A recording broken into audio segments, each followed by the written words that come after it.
Vamos con un intento más, a ver si ahora sí funcionan los teléfonos. Horacio Berbisky, ¿me escuchás? Sí, perfectamente. ¿Cómo estás? Buen día. Muy bien, ¿cómo estás? Te saluda Quique de la Calle de la agencia de noticias Paco Urondo.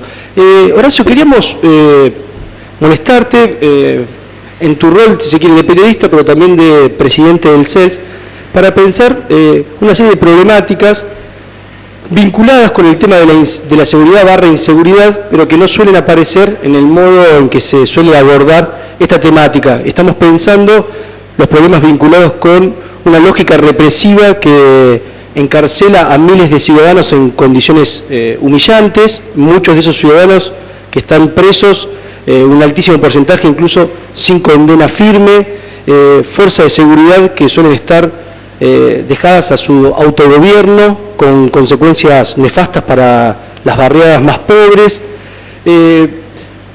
¿Compartís ese diagnóstico? ¿Qué elementos le sumarías? ¿Cuál es tu opinión sobre estas diversas problemáticas? Bueno, en primer lugar me parece que, digamos, el problema llamado de la inseguridad tiene que ver con lo que ha sido el estallido del estado de bienestar, la gran crisis del último cuarto de siglo en Argentina. Me parece que ese es el factor ordenador fundamental. Hay un sociólogo francés que se llama Loïc Wacant que dice que cuando desaparece el estado de providencia lo reemplaza el estado de penitencia. Este me parece el eje ordenador principal. Ahora, llevamos ya 10 años en los cuales esta situación se está revirtiendo y esto no se ha manifestado en una reversión equivalente de los problemas de seguridad. Y esto tiene que ver con grados de descomposición social en algunos sectores de las fuerzas encargadas de la seguridad. Y este es un problema que no se puede encarar desde un solo ángulo. Si hay instituciones judiciales, hay instituciones de seguridad, instituciones penitenciarias, y todas deberían funcionar en un sentido distinto al que funciona. Tenemos problemas muy serios por los cuales las instituciones que teóricamente deberían garantizar la seguridad son una fuente de inseguridad, y esto en más de un sentido. En estos días estamos viendo en la provincia de Santa Fe la connivencia de las autoridades, más máximas autoridades policiales de la provincia, con organizaciones de comercialización ilícita de sustancias prohibidas.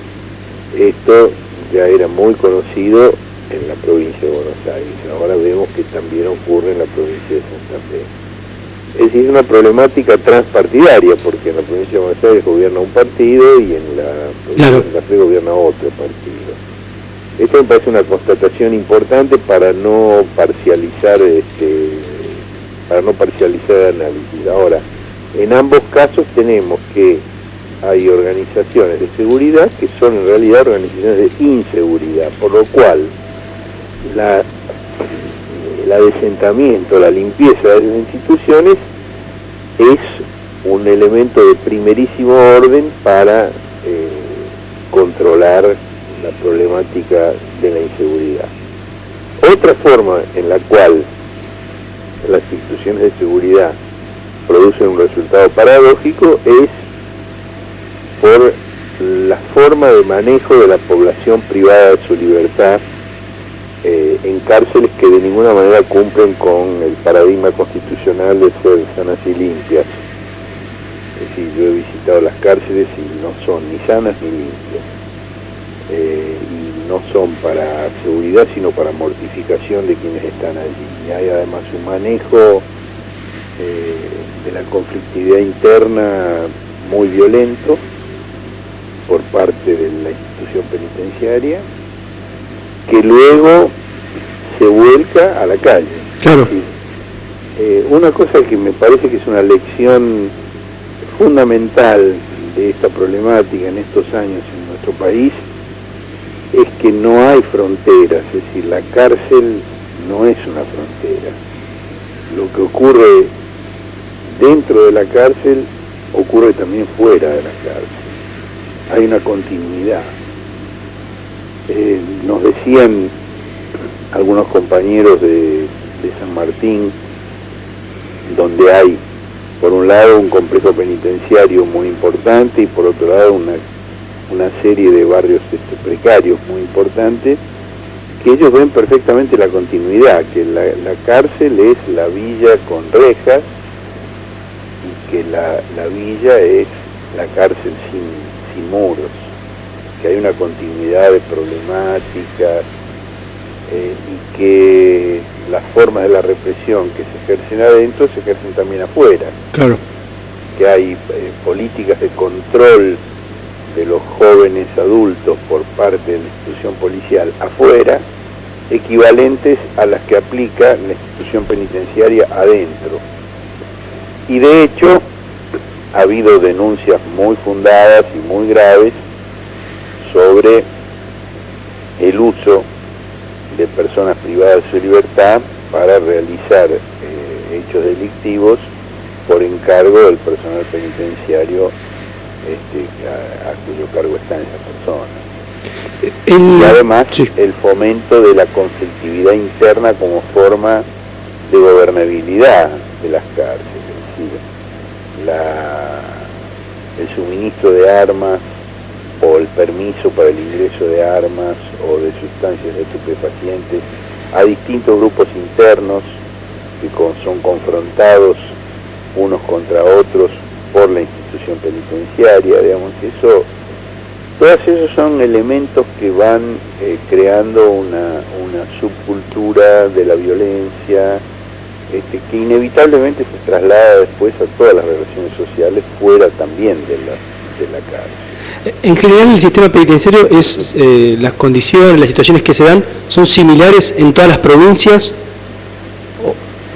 Bueno, hay diferencias apreciables. Eso tiene que ver con algunas decisiones políticas y tiene que ver también con razones demográficas. Hay provincias que están absolutamente desbordadas en su capacidad. ¿Cómo cuáles? Hay otras que no. Bueno, la provincia de Buenos Aires, el caso paradigmático, también en Mendoza. Ha habido, digamos, episodios terribles en cárceles de Córdoba, de Santa Fe, siempre vinculadas con esta forma de gestión del conflicto interno, en el cual, digamos, una parte de la población privada de su libertad actúa como colaboradores forzados o voluntarios, pero voluntarios es una expresión eufemística, voluntarios porque no les queda otro remedio, de la institución penitenciaria para el control del resto de los internos. Bueno, todas esas cosas requieren un trabajo sistemático, cuidadoso, que no se hace como debiera hacerse. Ahora, esta semana se cumple un año del asesinato de Patricio Barros Cisneros justamente en el complejo penitenciario Conurbano Norte de San Martín. Se acaban de cumplir 4 años de la desaparición de Luciano Arruga. Se han cumplido 2 años del asesinato de 2 chicos en el barrio de La Carcova, también de San Martín. Y estos aniversarios son de alguna manera puntos emergentes de estas situaciones que estamos describiendo. Es decir, Barros Cisneros es una víctima de la violencia penitenciaria, Arruga, Almirón y el otro chico en La Carcova son víctimas de la violencia policial. La pregunta en el caso de Arruga, además, está claramente demostrado que su desaparición tiene que ver con la negativa de él a trabajar para la policía en hechos delictivos. Y esto me parece que es es un punto central de la problemática de la seguridad. Claro. No, que en relación te quería preguntar dos ítems ahí, pero quedémonos con el caso de Arruga, porque charlábamos con la hermana y ella nos decía, pero suele decirlo, esto de cada vez que la sociedad pide más mano dura, pide más seguridad, para nosotros en los barrios es mayor control de la policía y para nosotros mayor control de la policía es esto, digo, una policía que en muchos casos está muy vinculada con las redes delictivas y que obliga a los pibes o les exige que participen de esas redes delictivas y cuando algunos chicos se niegan, el resultado es Luciano Arruga, digamos, esos fenómenos que no suelen tenerse en cuenta para pensar la problemática de la inseguridad. Sí, pero digamos, hay ya demasiados ejemplos como para no poder dudar de que esa es la clave de lo que está sucediendo. Está el caso de Valeria del Mar, por ejemplo, del hombre que fue asesinado por la policía cuando salía de robar de una casa, a la cual le había mandado la misma policía a robar. Lo querían matar porque había dejado de servirles, y si era un colaborador de ellos. Esto está judicializado, están detenidos los policías, está probado el episodio. Está el caso de Luciano Arruga, está la denuncia que hizo el juez de La Plata, Luis Arias, está la denuncia que hizo el propio ex ministro de Seguridad, Carlos Stornelli, antes de renunciar, antes de ser fusionados los dos ministerios, Seguridad y Justicia, en el mismo sentido, de que la policía estaba, digamos, reclutando chicos para robar. Claro, Stornelli le agregó un componente fantástico de que eso tenía una intención de desestabilización del gobierno provincial, lo cual es ridículo porque evidentemente el gobierno provincial es quien controla todas estas cosas.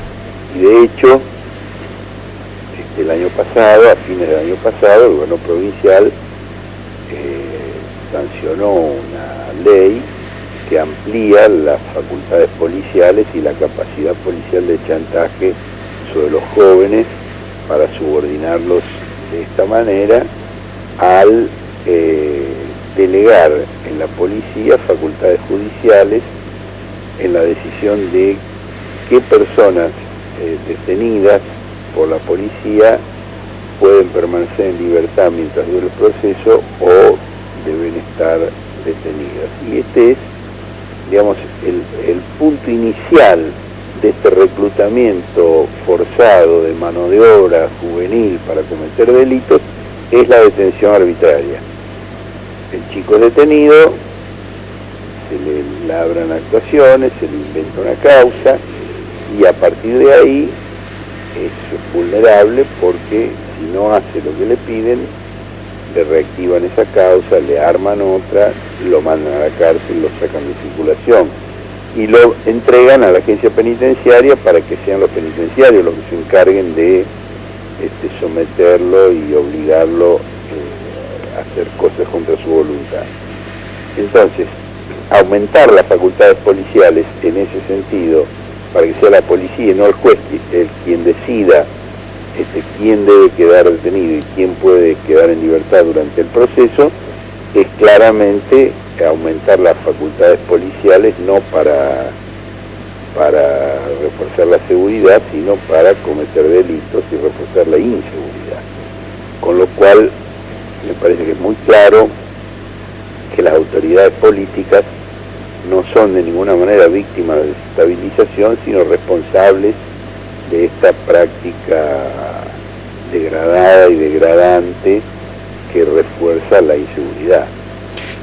Hablaste por ahí de la justicia, porque siempre está en el centro de la discusión esto en el último tiempo está en la discusión esto de democratizar la justicia, y lo pensaba para dar cuenta de estos problemas que estamos señalando, en relación con un planteo que tiene que ver con esto de los jueces muchas veces dejan a los delincuentes entrar por una puerta y salir por la otra, cuando en realidad cuando uno observa la problemática es al revés, digamos, hay una lógica de encarcelamiento de personas, digamos, un porcentaje altísimo de los detenidos no tienen siquiera condena firme.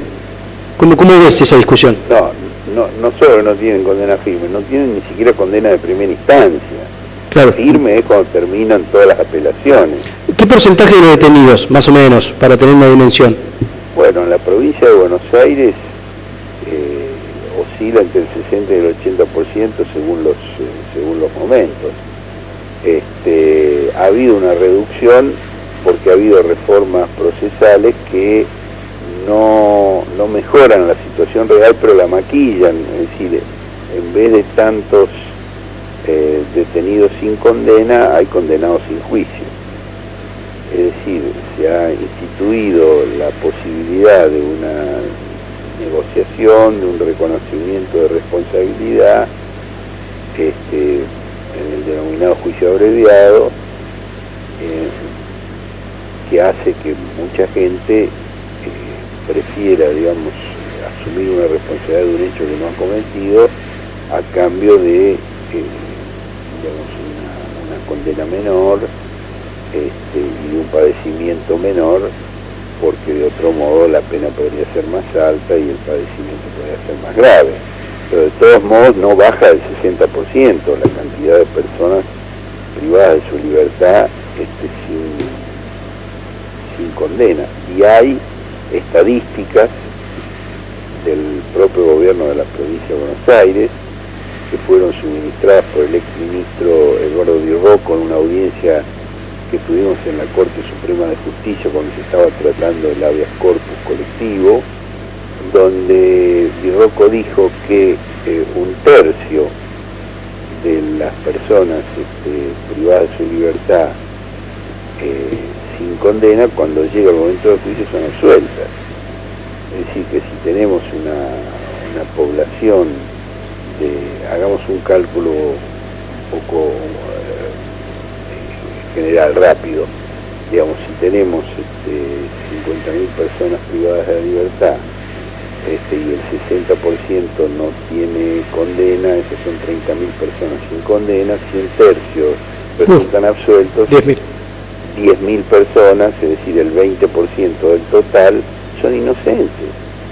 Esto es un factor de degradación social, de disgregación familiar, de producción de marginación, de conflictividad social, de delincuencia enorme, personas, 10.000 personas, 20% de toda la población, privados de su libertad por un delito que no han cometido, es profundamente disruptivo de la sociedad, del tejido social. Y sobre esto hay muy escasa reflexión.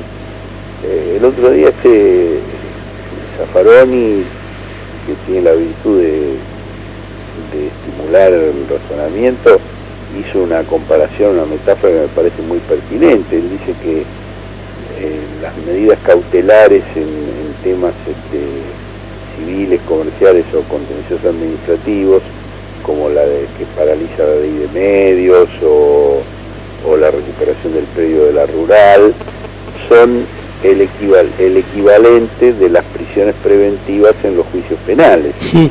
Es decir, la detención de una persona sin condena es también una medida cautelar, tiene el mismo Claro. sentido, y realmente desvirtúa absolutamente el sentido de la justicia. Esto, digamos, es un capítulo fundamental de la democratización de la justicia, que lamentablemente no está en la agenda política. Es decir, la misma presidente que dice que hay que democratizar la justicia, dice que los jueces dejan salir Claro, está como... dejan salir a los presos. Hay como un consenso en torno a esa idea. Completamente contradictorio No decía eso, que hay como incluso un consenso al revés, hay un consenso en el garantismo que tendría la justicia en relación a las cuestiones vinculadas con la inseguridad. Pero no es falso, porque no hay tal garantismo. El hecho de que haya un 60% claro, de personas privadas de su libertad sin condena indica que esa afirmación es falsa en términos generales. Puede ser que haya algunos jueces. Sí, claro. Ahora, además, si a esos pocos jueces que sí aplican la normativa como se debe, se los va a estigmatizar, se los va a señalar, se los va a perseguir, se los va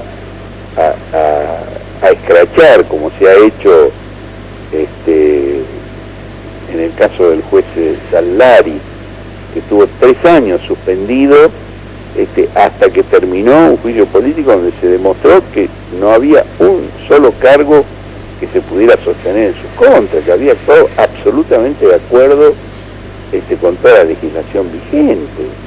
Entonces, si por un lado se va a equivocar el análisis planteando que hay un exceso de garantismo cuando no es esa la realidad, y por otro lado se va a estigmatizar y a perseguir a los jueces que sí aplican las reglas como se debe, bueno, el tema de la inseguridad no va a poder ser atacado seriamente, va a ser nada más que un ataque retórico, al estilo Scioli cuando dice yo combato la inseguridad, mi enemigo es la inseguridad, mi enemigo es la droga, cosas totalmente abstractas, que no significan nada, agravadas por estas frases de la presidenta sobre los jueces que dejan en libertad a los delincuentes que terminan estar detenidos. Y lo llamativo es que la sociedad exige más seguridad, pero digamos, todos estos fenómenos que estamos describiendo lo que hacen es, en realidad, multiplicar la violencia y la delincuencia, es decir, generar más inseguridad. ¿Cómo ves esa discusión, digamos, donde se está, por un lado, entiendo yo que desde la política se intenta resolver este problema? Bueno, es un debate que hay que dar una y otra vez. Son cosas que hay que repetir en forma incansable. Nosotros hace años venimos planteando, por supuesto, el CELS es una organización de defensa de los derechos humanos, la situación de las cárceles nosotros lo planteamos desde el punto de vista de los derechos humanos, pero hace ya varios años que nosotros hemos planteado la necesidad de incorporar otra dimensión, porque si uno plantea el tema estrictamente desde el punto de vista de los derechos humanos, hay algunos sectores importantes que con gran respaldo mediático, con gran respaldo político y con un notable egoísmo, dice, ¿qué me importa a mí los derechos humanos de esos delincuentes que están ahí detenidos? A mí me importa la seguridad, una posición totalmente individualista, egoísta y miope. Entonces nosotros lo que hemos hecho es, venimos haciendo, y creo que con éxito en ese sentido, es ampliar la discusión y mostrar cómo esas políticas violatorias de derechos, tanto por parte de la institución penitenciaria, como de la justicia, como de la agencia policial, son parte del problema de la inseguridad, generan la inseguridad. Es decir, cómo la garantía de los derechos humanos de los jóvenes pobres de los barrios carenciados o de las personas privadas de su libertad en la cárcel tienen que ver con la seguridad de esos ciudadanos honestos, los que dibuja Daniel Paz, el argentino medio y su impoluta señora. Tiene mucho que ver, no son fenómenos distintos, y quien esté interesado en su propia seguridad no puede desentenderse de la seguridad de esos chicos. Horacio Berbisky, te agradecemos mucho la comunicación. Gracias a usted. Era Horacio Berbisky, una larguísima charla que esperemos hayan disfrutado.